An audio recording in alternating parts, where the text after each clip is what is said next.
Hey everyone, Jake from 8020 Automotive here. Today we're talking about performance modifications for the NB Mazda Miata.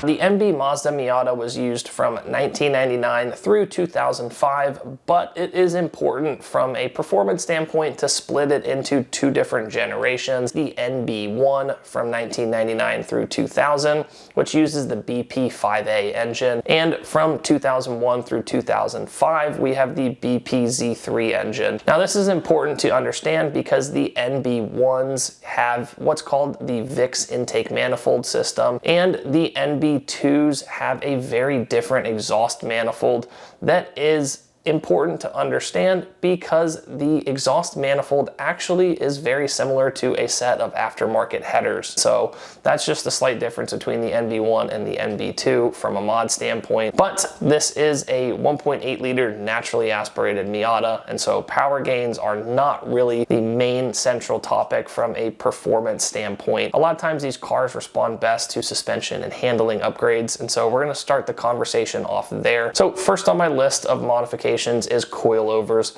Coilovers are really going to be the biggest suspension upgrade that you can do. They're going to elevate the handling and cornering on these cars enormously, especially if you're running old factory suspension. A good set of coilovers is going to run you $1,500+ There are some way cheaper options out there that are definitely much better than 20+-year-old suspension, but getting a good proper set isn't the cheapest thing, but it is absolutely worthwhile from a handling standpoint. Second on our list, following up coilovers, is going to be an upgraded set of sway bars. If you can get thicker front and rear sway bars, that's going to drastically improve handling and cornering as well. Definitely a worthwhile suspension upgrade, especially considering they're not the most expensive to do. And then third on our list is going to be a proper wheel and tire setup. There is going to be a huge difference in running a good performance tire on these cars, and then in addition to that, upgrading the wheels and going with a lightweight wheel is going to make the car feel a little bit quicker, but also make it handle much better. And so if you're able to upgrade to lighter wheels and put a good tire on it and save weight on the rotational mass of the wheel, then you will notice just a little bit better acceleration and definitely better handling from the good tires. So those three things completely changes the driving experience over a completely stock NB Miata. And so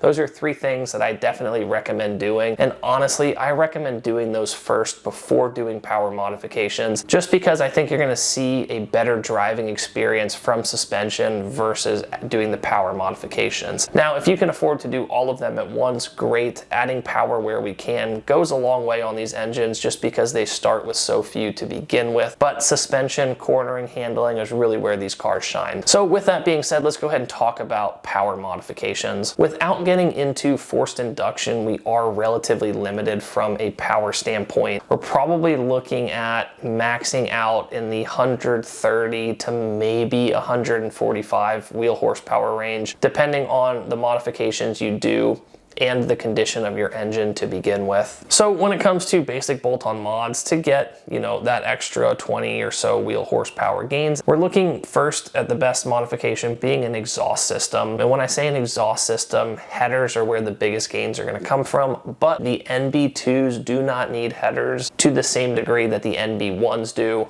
And what I mean by that is there are certain header setups for the NB2 that show gains over the factory ones, but the gains that they show are relatively minuscule. Whereas on the NB1s, you can actually see a more significant increase in power from upgrading to a proper set of headers. And then of course, once you do headers, it is good to also do a Catback exhaust system to get just a few more power gains out of fully optimizing exhaust flow. The only one consideration from an exhaust standpoint is you do get some power gains out of it. You are going to make your car pretty significantly louder by doing headers and a catback, and so whether you want that added noise for the small power benefit is kind of up to you and whether you think it's worth it or not. From there, doing a cold air intake is going to add a little bit of power. You're not going to see tremendous gains from it, but there is some reason to do it if we're trying to max out, you know, kind of stock power on a naturally aspirated motor. And then that brings us to the last modification, which is going to be tuning, but unfortunately the NB Miatas don't have very tunable ECUs from the factory, and so the only real route to go for this is going to be going with a standalone ECU such as a Mega Squirt. So with a Mega Squirt, you're able to really dial in the fueling